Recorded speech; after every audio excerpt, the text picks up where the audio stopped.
Miami Beach, en Floride. Sea, Sex and Sun à l'américaine. Mais quand ce touriste braque sa caméra vers le ciel, c'est une scène de cauchemar qui l'immortalise. Un avion pique vers l'océan Atlantique. Code 4, je répète code 4, avion abîmé en mer. Quand j'ai vu ça, je me suis dit « Ah non, c'est l'avion de Chokes qui s'écrase ». C'est effectivement le vol 101 de Chokes Ocean Airways à destination des Bahamas. Était-ce une collision, un incendie, un attentat criminel? Prévenons le FBI. Ces images contiennent peut-être la réponse. Tu peux agrandir. Une compagnie aérienne pourtant réputée pour sa sécurité est responsable de graves manquements.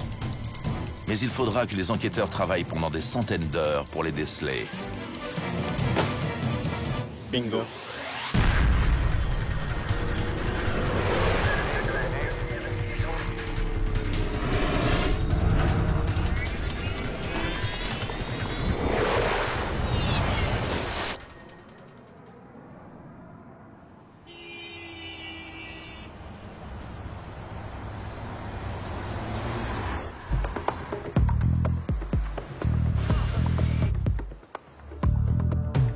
Port de Miami, 19 décembre 2005.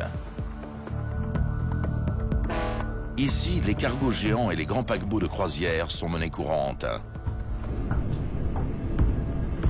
Mais tout aussi souvent, on croise un autre moyen de transport. Les hydravions de Chokes Ocean Airways empruntent cette voie navigable très fréquentée. Ce jour-là, le vol 101 qui arrive de Fort Lauderdale fait une courte escale avant de rejoindre les Bahamas. Variation de pas. Check. Arrêt moteur 1. Arrêt moteur 1. Chokes assure 2 liaisons régulières dans les Bahamas. L'île Bimini, où le vol 101 doit amérir dans l'après-midi, et l'île Paradise. Mesdames et messieurs, ici votre commandant de bord. Nous faisons un bref arrêt à Miami pour embarquer des passagers. Veuillez nous excuser pour ce retard, nous allons repartir rapidement. On en prend combien? Que 2, mais des VIP. Pour une petite île comme Bimini, les hydravions de Chokes sont indispensables. C'est plus facile de se rendre sur l'île du Nord où se trouve l'essentiel de la population qu'à l'aéroport. Donc l'aspect pratique a été déterminant. Bienvenue à bord, vos cartes d'embarquement.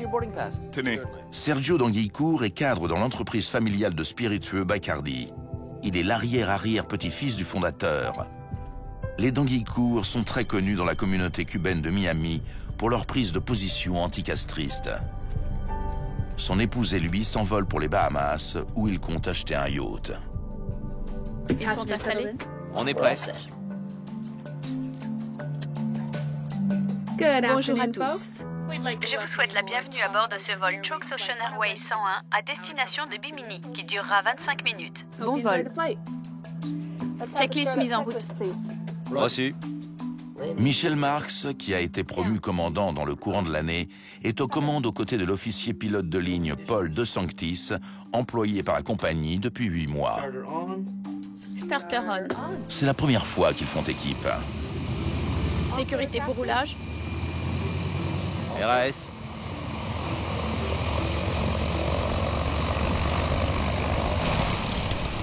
Le Grumman Mallard est équipé de 2 turbopropulseurs, d'une coque à redans transversal et de flotteurs sous les ailes.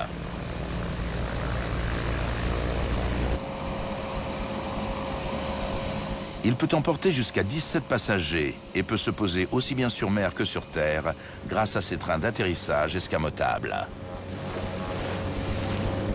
Train sur rentrée.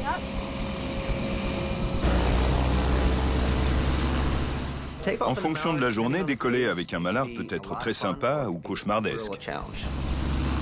Masse et centrage vérifié. C'est bon. L'hydrobase de Miami n'a pas de tour de contrôle. C'est donc à l'équipage de surveiller la circulation maritime, d'autant qu'il évolue dans un des ports les plus actifs du monde. Décoller d'un chenal de navigation à Miami revient un peu à rouler pendant l'heure de pointe. Il y a des bateaux, des vagues, du vent. Il faut bien sûr s'occuper de l'hydravion. Tout le monde va à des vitesses différentes. On doit faire attention à tout, donc on ne manque pas d'occupation. Le vol 101 va décoller de l'hydrobase X-44, située près d'un chenal surnommé Government Cut. Paré au décollage? Reçu, prêt à décoller. Les deux pilotes ont la main sur la manette des gaz. Ceci permet d'éviter que le commandant ne la tire en arrière par mégarde lorsque l'hydravion percute une vague. 45 nœuds. 50 nœuds. Le décollage, c'est le moment qu'attendent impatiemment la plupart des passagers. Mi-bateau, mi-avion, cet appareil offre des sensations uniques en leur genre. 75 nœuds. 80 nœuds. L'accélération qui permet de fendre les vagues est souvent la phase la plus compliquée du pilotage.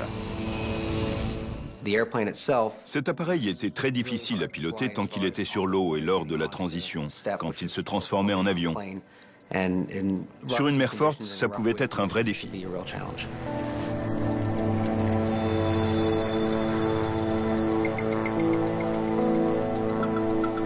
Ce décollage-là se déroule sans problème. Le vol 101 n'est plus un bateau, mais un avion à part entière en route pour Bimini. Il est 14h38.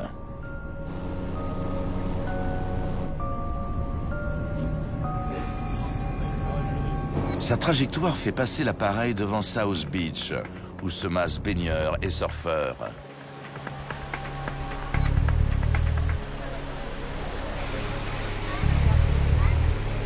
Après un peu moins d'une minute de vol, le Mallard passe les 500 pieds, environ 150 mètres.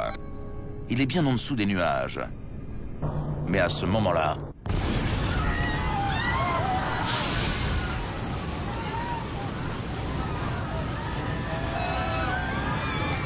l'hydravion bascule brutalement sur sa droite et pique vers l'océan. Les pilotes ont à peine le temps de comprendre ce qui arrive et leurs efforts sont vains.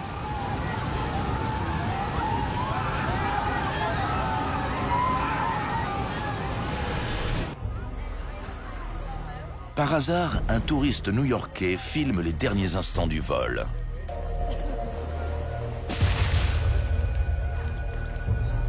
Une minute après avoir décollé, l'hydravion s'abîme dans l'océan.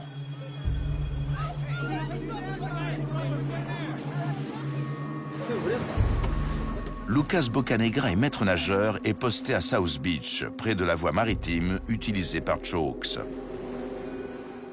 Quand j'ai vu ça, je me suis dit, oh non, c'est l'avion de Chokes qui s'écrase. Code 4, je répète, code 4, avion abîmé en mer. Ici Lucas, on sort le jet ski. Les deux maîtres nageurs sont les premiers à intervenir.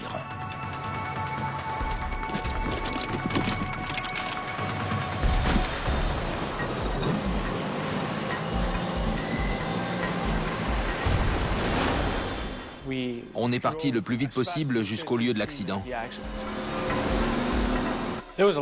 Plein de trucs me sont passés par la tête. J'étais nerveux, j'avais peur, l'adrénaline coulait à flot. On voulait sauver un maximum de gens, mais on n'était pas formé pour une situation de ce genre. En sortant de Government Cut, à hauteur des rochers de Lâcheté, tout était très calme. Rien à voir avec le côté donnant sur l'océan, qui était très agité. Là, il n'y avait pas de vagues et c'en était presque inquiétant.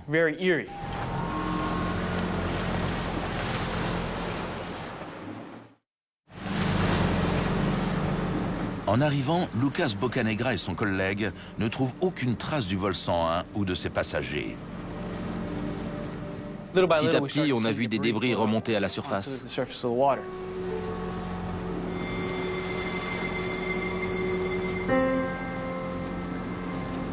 Ici et là, on a vu des sièges, des bagages, puis on a repéré un corps. Tout de suite, on l'a hissé sur le jet ski. Mais vu ses blessures, on a compris qu'on ne pouvait rien faire.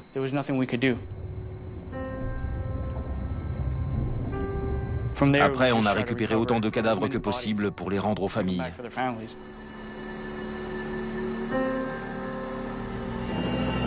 Sur la plage, les journalistes affluent. Le vol Chooks 101 est tombé dans le chenal sous les yeux des touristes de Miami Beach. En une fraction de seconde, l'avion a été transformé en boule de feu. De la fumée noire et une explosion. Du feu dans le ciel.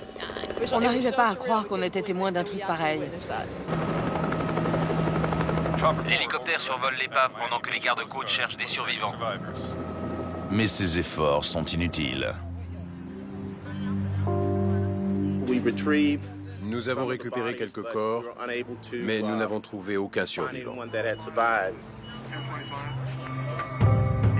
Les 20 personnes qui se trouvaient à bord ont péri, y compris l'OPL Paul de Sanctis et le commandant de bord Michel Marx.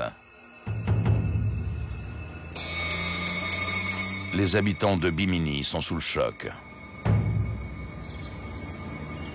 J'étais très triste pour l'équipage et pour les amis que je connaissais et qui étaient morts. On ne s'attend jamais à ce qu'un accident se produise.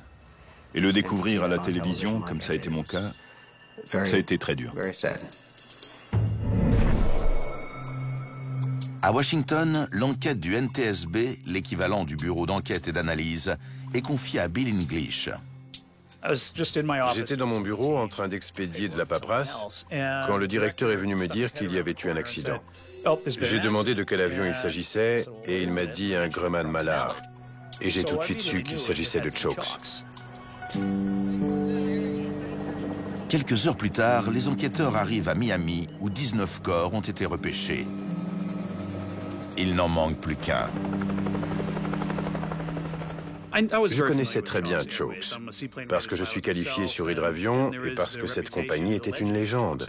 C'était la plus ancienne en activité. Créé en 1917, Chooks s'enorgueillit effectivement d'une histoire longue et riche en événements. Pendant la prohibition, des malfrats qui faisaient de la contrebande d'alcool ont compté parmi ses passagers. Plus tard, il y a eu des vedettes d'Hollywood et pendant la Deuxième Guerre mondiale, ces hydravions ont débusqué les sous-marins allemands le long des côtes. L'originalité de Chooks, c'était justement son histoire, tous ses passagers. C'était formidable d'y travailler. Le Mallard, l'hydravion de l'avionneur Grumman, qui s'est abîmé en mer, a été construit en 1947 et Chooks Ocean Airways est la seule compagnie à l'utiliser pour transporter des passagers. C'est un type d'avion qui sort de l'ordinaire et qui suscite une certaine nostalgie.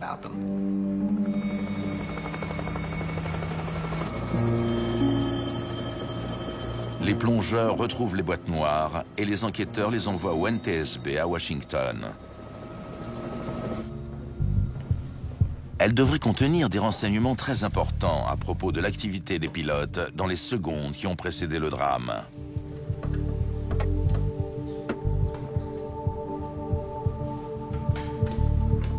Dans une enquête, l'enregistreur de paramètres et l'enregistreur phonique sont un véritable atout. Plus on a d'éléments, mieux c'est. On en tire toujours quelque chose.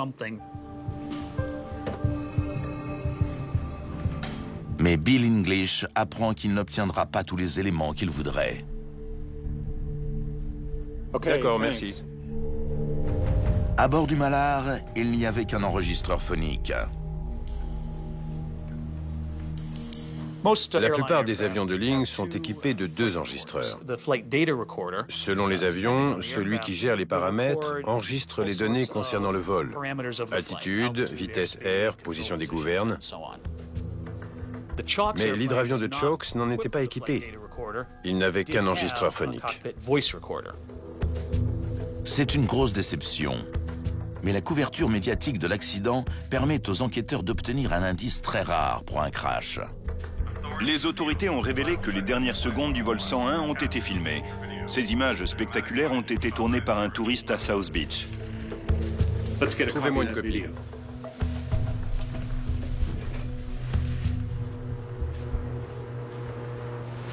Voyons ça.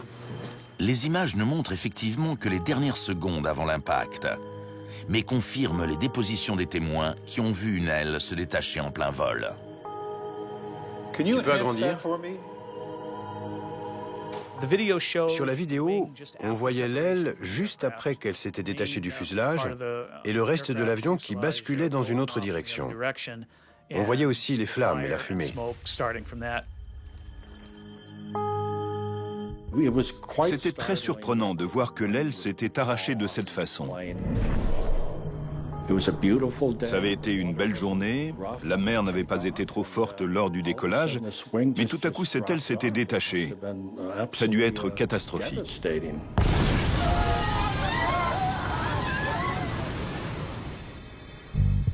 En revanche, rien sur ces images n'indique pourquoi l'aile s'est arrachée.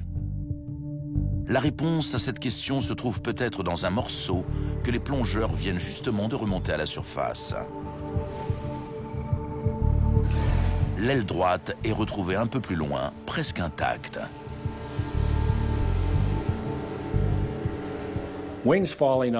Qu'une aile se détache d'un avion moderne est quelque chose de très rare. Ça n'a dû arriver que quelques fois au cours des 20 ou 30 dernières années.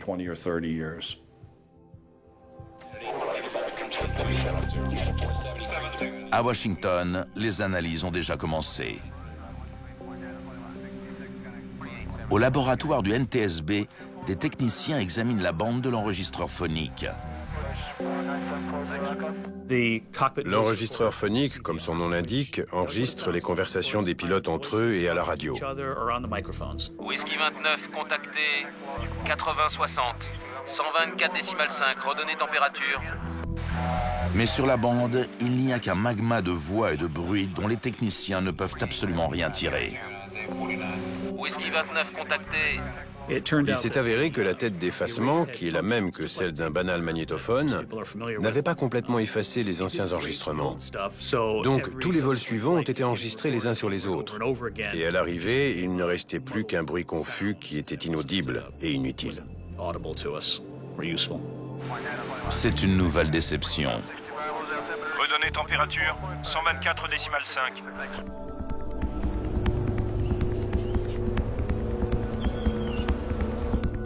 On va visionner ça encore une fois pour trouver quelque chose. Les enquêteurs ont de moins en moins d'outils pour avancer. Bill English envisage la possibilité que le vol 101 a rencontré des turbulences si violentes qu'elles ont fait se disloquer l'appareil. Mais les données météo ne plaident pas en cette faveur.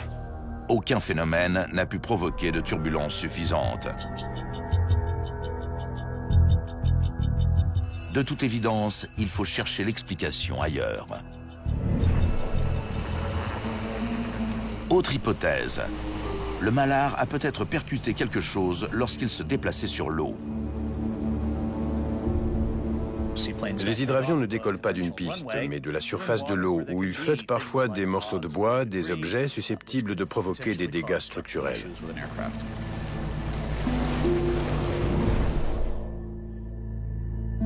Avant d'arriver à une conclusion concernant cette hypothèse, les enquêteurs tombent sur un indice intéressant. Il s'agit d'une mise en garde de la FAA, l'autorité de l'aviation civile américaine, qui signale qu'en raison d'une pièce défectueuse, les hélices du Malhar sont susceptibles de se détacher en plein vol. Tu te fiches de moi. Un incident comme la perte d'une pale de l'hélice peut provoquer une contrainte structurelle importante. Bill English tient une piste intéressante, mais n'a aucune preuve pour l'étayer.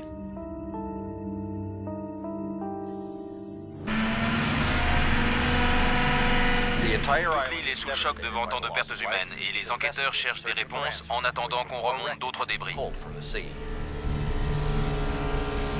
Suite à l'accident, Chokes Ocean Airways cloue au sol les 4 autres Malhars de sa flotte.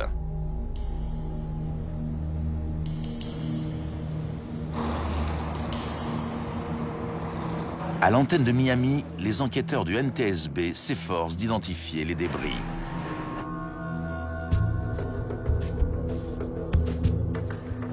On a commencé par l'aile qui s'était détachée. On a examiné le longeron, l'élément principal de la structure de l'aile, et les autres pièces portant des traces de fractures, en quête de facteurs déclenchants. Ils examinent soigneusement les hélices pour confirmer les soupçons soulevés par la mise en garde de la FAA. Mais une fois de plus, c'est une impasse. On a établi que toutes les pales étaient en place et que les torsions observées correspondaient à un fonctionnement normal lors d'une collision contre l'eau. C'est donc un nouveau retour à la case départ. C'est ça que je veux te montrer. Les enquêteurs se concentrent sur l'aile arrachée et remarquent qu'elle est en partie couverte de suie, ce qui indique que le sinistre s'est propagé très vite.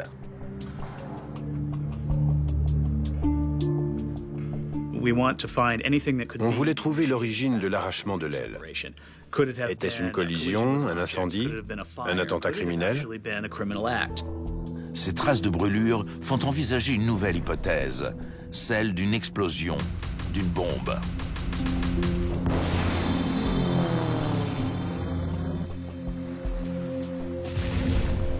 Dans un tel cas de figure, l'enquête ne relève plus du NTSB. Prévenons le FBI.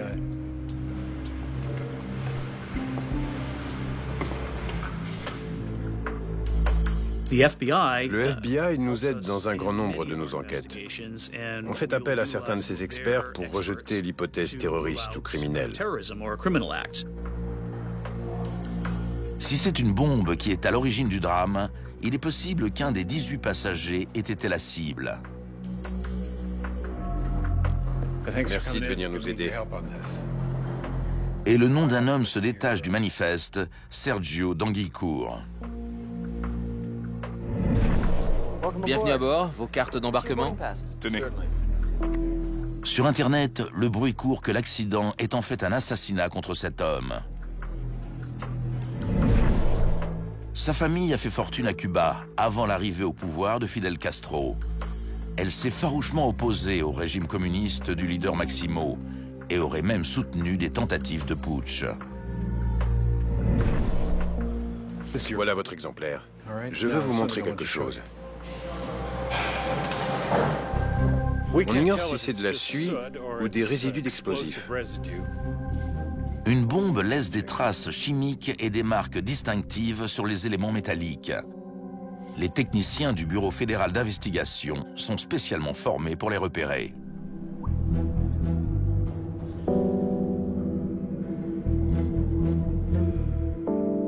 Ces échantillons vont être analysés au laboratoire du FBI de Quantico en Virginie.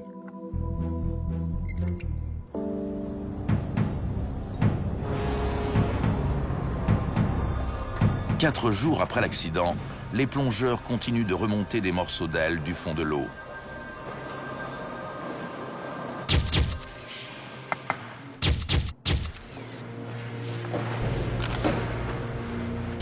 On a besoin de tout ce qui a l'air de provenir de l'aile droite.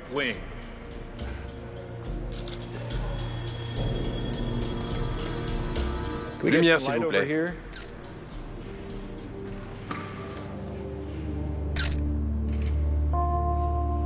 Une surcharge.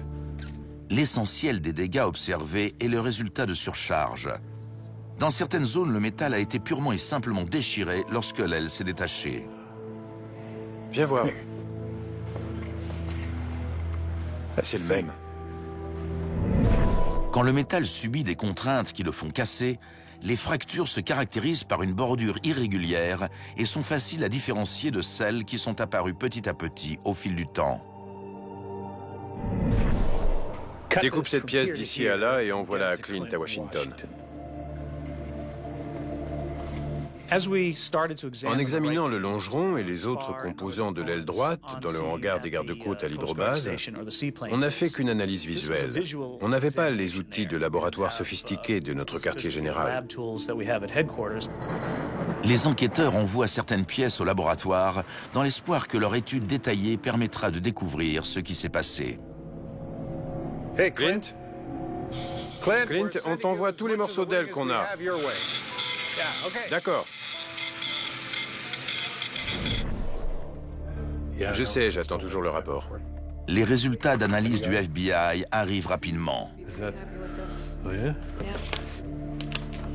Une tentative d'assassinat pourrait tout expliquer.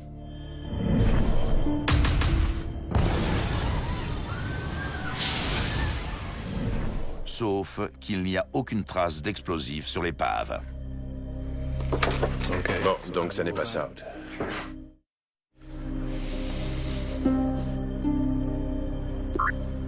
La défaillance structurelle fait donc désormais figure de suspect numéro 1. Il ne reste que ça.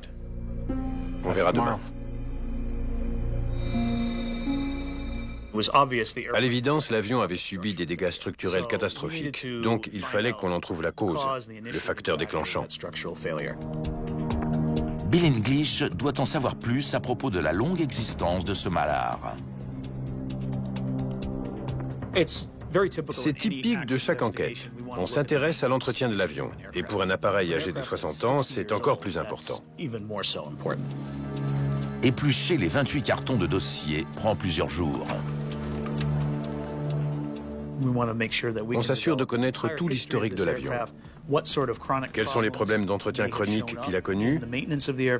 Quels travaux ont été faits sur les points susceptibles d'être intervenus dans l'accident?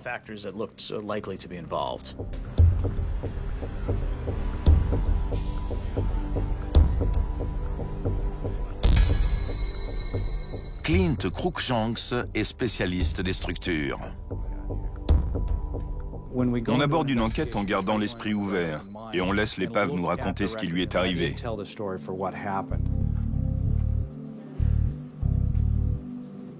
On devait examiner chaque morceau de l'aile droite qui avait cassé pour déterminer si le problème était lié à l'âge ou s'il avait été provoqué par une surcharge structurelle.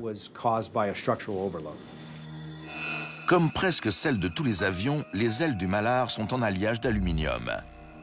Les longerons courent sur toute la longueur. Entre ces derniers, des pièces appelées raidisseurs ou lisses renforcent l'ensemble. Elles constituent ce qu'on appelle le caisson d'aile, qui abrite les réservoirs de carburant.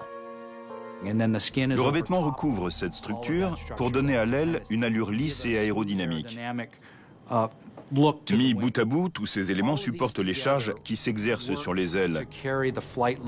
Si l'une des pièces de cette structure est affaiblie, la capacité à supporter les charges normales rencontrées en vol est compromise.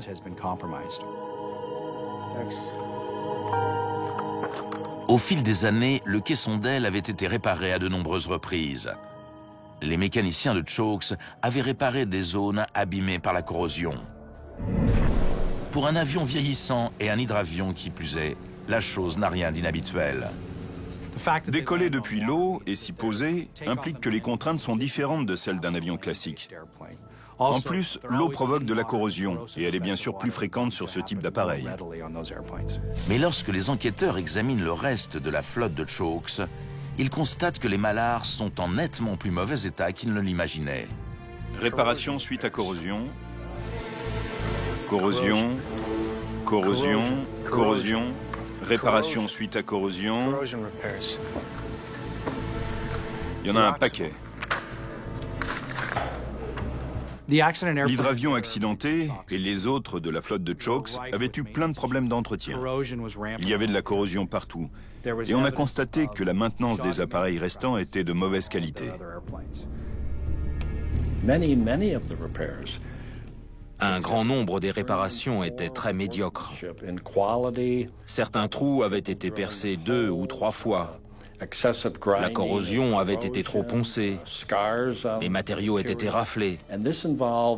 Et il en allait de même pour les réparations structurelles faites sur les hydravions au cours des années précédentes. Ce qui attire l'attention de Clint Cruikshanks, c'est un morceau de l'intrado de l'aile droite. Une rustine métallique appelée renfort a été posée à même la surface du revêtement. C'est une simple feuille de métal qui est posée sur le revêtement et qui assure un transfert de charge. C'est une deuxième couche de revêtement qui bouche une fissure comme une pièce qu'on coud sur un jean. C'est une grosse réparation. On n'en a aucune trace?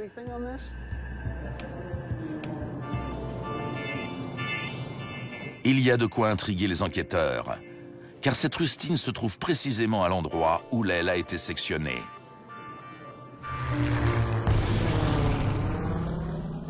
En examinant la pièce de plus près, Clint Cruikshanks remarque que l'arête est lisse et brillante. Rien à voir avec les bords irréguliers visibles sur les autres morceaux. Faut voir ce qu'il y a dessous. Cette fissure n'est pas due à une surcharge. L'ingénieur suppose qu'elle s'est au contraire développée au fil de nombreuses années sous l'effet de la fatigue du métal.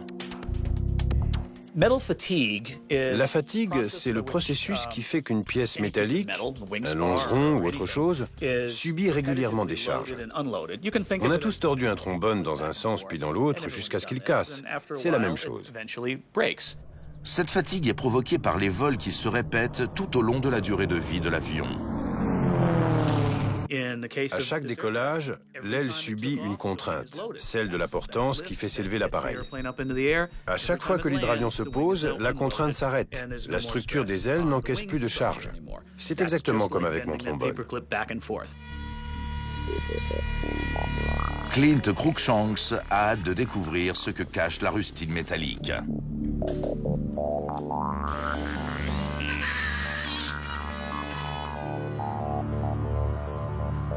Voyons ce que cache ce renfort. Il y a d'autres traces de fatigue et des fissurations profondes les arts de l'aile. Les dégâts sont impressionnants. L'une d'elles mesure 40 cm de long. Bon sang.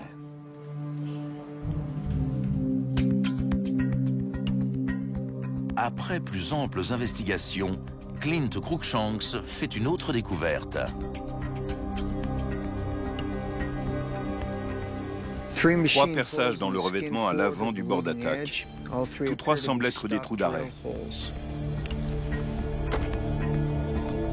Ces trous indiquent que les mécaniciens de Chokes ont essayé d'empêcher les dégâts de s'étendre.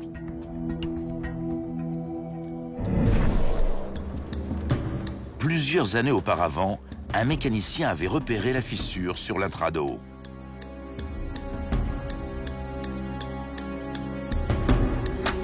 Il l'avait réparée en perçant un trou sur son trajet.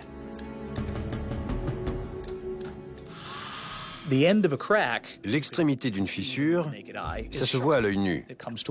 C'est pointu et ça signifie qu'elle va s'étendre. En perçant un trou à cet endroit, on dissémine la charge. Le but, c'est d'empêcher que la fissure ne s'agrandisse. Mais cette mesure n'a pas suffi. Ils ont tenté de réparer le revêtement à 3 reprises en perçant des trous. Les mécaniciens ont multiplié les trous, mais la fissure n'a cessé de s'agrandir. Après le 3e perçage, les mécaniciens ont essayé de réparer en posant un renfort à l'intérieur et à l'extérieur du revêtement. Mais cette nouvelle réparation n'a pas marché non plus, et la fissure a continué à s'étendre. Les enquêteurs savent que les dégâts sur l'aile sont apparus bien avant le jour de l'accident.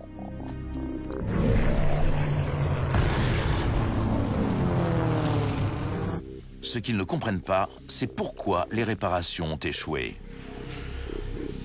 Approuvé. Ils découvrent que l'avion envoyait des signaux d'alerte trahissant un problème encore plus grave. L'avion accidenté souffrait de fuite de carburant depuis plusieurs années.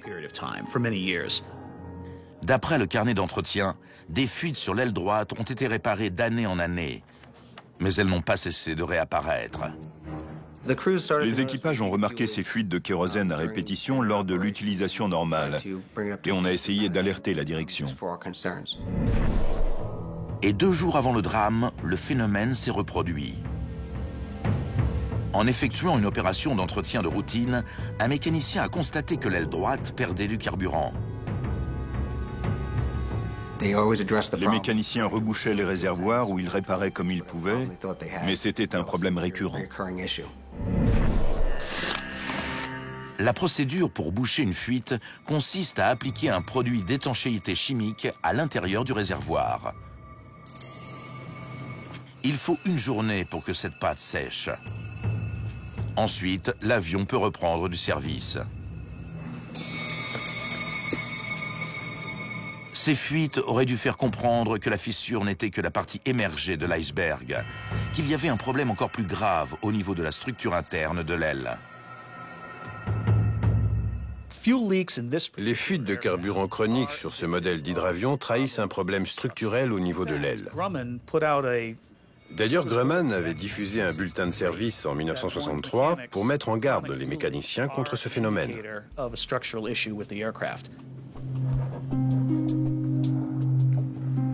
Bon, voyons ça. Clint Cruikshanks s'intéresse aux fragments du réservoir de l'aile droite. Du joint. Il se demande pourquoi la fuite est constamment réapparue malgré les réparations successives.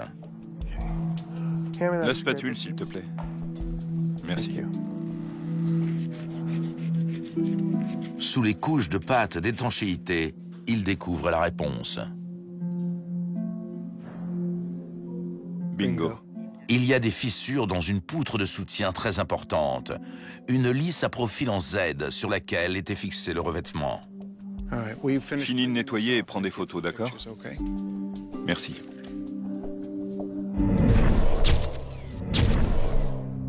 L'ingénieur constate également que les mécaniciens avaient tenté de réparer la lisse. Ils l'avaient poncé pour résorber une crique de fatigue. Mais après, ils n'ont plus jamais inspecté cette zone. Par la suite, ils se sont contentés d'appliquer un produit pour l'étanchéifier, mais ce faisant, ils ont dissimulé les dégâts. Chokes a fait plusieurs tentatives pour réparer l'avion en colmatant les fissures du revêtement de l'aile et en ajoutant des renforts dessus. Mais personne n'a traité l'origine du problème, à savoir la fissure de la lisse à profil en Z, parce qu'elle était enduite de produits d'étanchéité. La lisse cassée affaiblit toute l'aile. À chaque fois que l'hydravion décolle et se pose, c'est désormais le revêtement qui encaisse les contraintes. Et avec le temps, ce dernier se fissure à son tour. Dès lors, la catastrophe est inévitable. La crique de fatigue a atteint une longueur critique et l'aile s'est détachée de l'avion.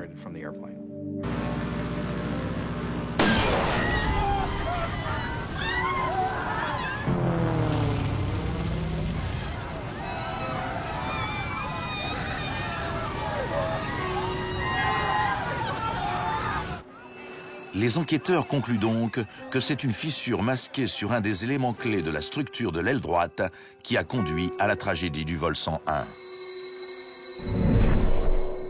L'incapacité de Chokes Ocean Airways à identifier un problème d'une telle gravité pousse le NTSB à examiner la longue histoire de la compagnie.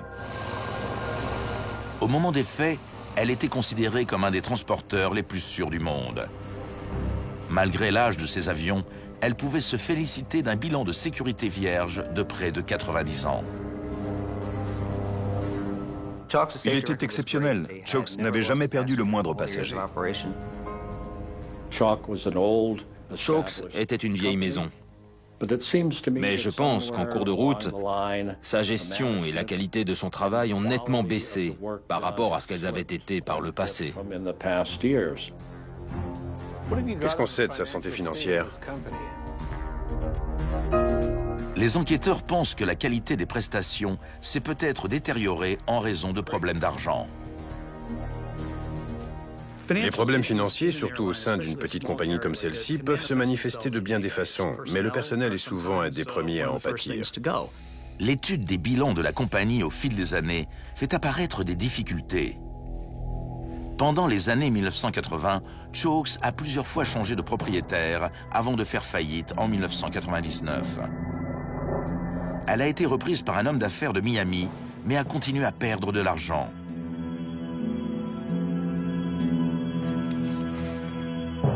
Quelques mois seulement avant l'accident, la dernière mise en vente de la compagnie a échoué.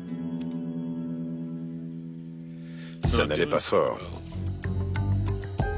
Ces difficultés financières n'étaient pas un secret. Les pilotes avaient accepté des réductions de salaire, les commandants avaient fait des efforts, et il y avait eu des réductions d'effectifs. Et le personnel n'a pas été le seul perdant.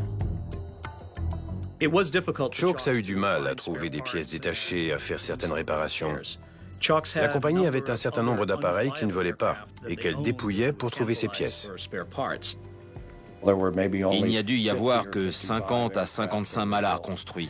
L'avionneur originel, Grumman, ne produisait plus ce modèle et il ne fournissait plus de pièces.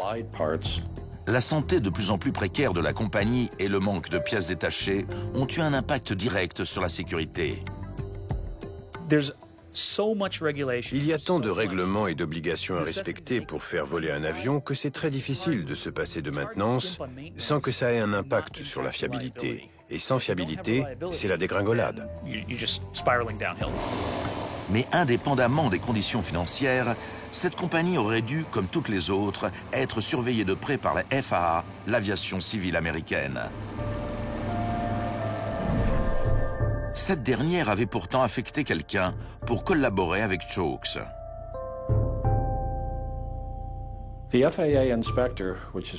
Cet inspecteur de la FAA était responsable de la surveillance du programme d'entretien mis en place par Chokes. Cet homme savait que les hydravions souffraient de fuites de carburant chroniques.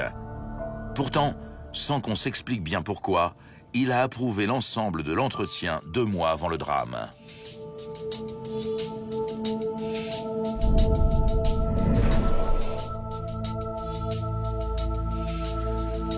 Qu'est-ce qu'il lui a pris?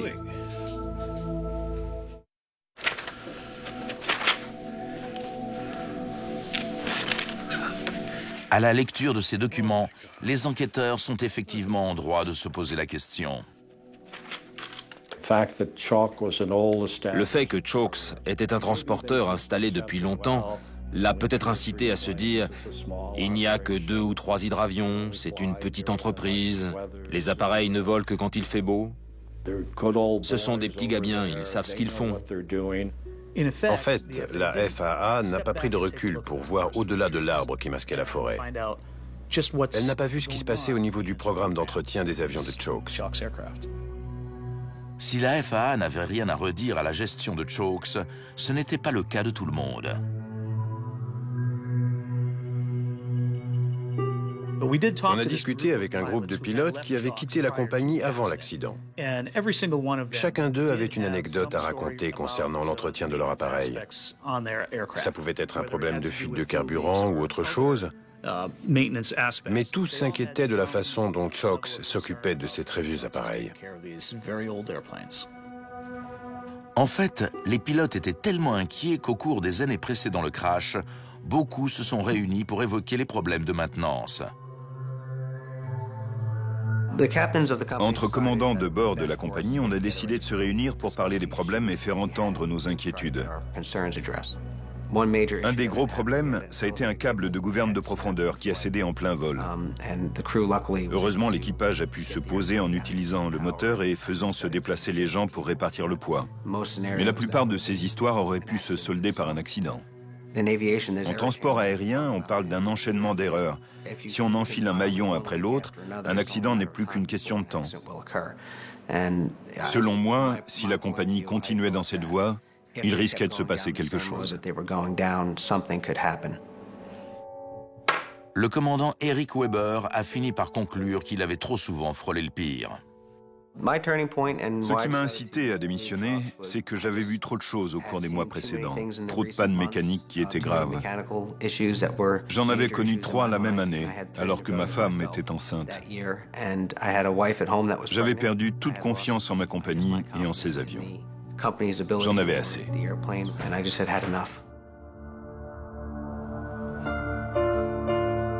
Le rapport du NTSB sur l'accident du vol 101 épingle la FAA et son incapacité à détecter des problèmes d'argent et de maintenance de plus en plus graves.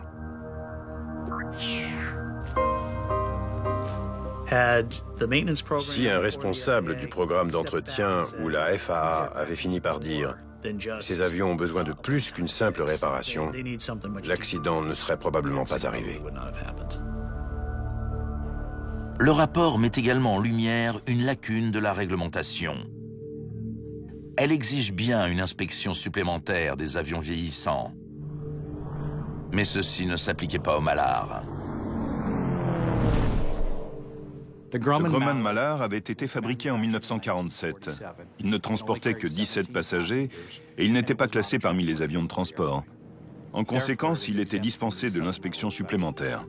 Il existait donc un texte de la FAA concernant les avions vieillissants, mais dont les plus vieux appareils de la flotte étaient exclus.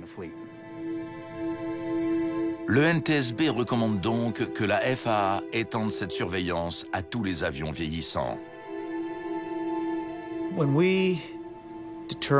Quand on établit la cause probable d'un accident, c'est pour éviter qu'un drame similaire ne se reproduise. Je pense qu'on s'est servi de celui-ci pour que le secteur du transport aérien et la FAA, l'aviation civile américaine, prennent conscience de tout ce qui se passe au sein d'une compagnie aérienne.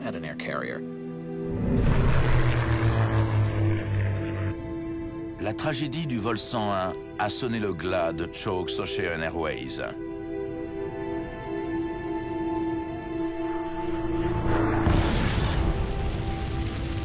Quelques mois après la publication du rapport du NTSB, la compagnie a mis la clé sous la porte. La compagnie avait une histoire riche et beaucoup de gens l'appréciaient, aussi bien du côté des passagers que du personnel. Voir la compagnie sombrer avec cet hydravion a rajouté encore à la tristesse de tous ceux qui avaient un jour travaillé chez Chokes et qui aimaient ces avions.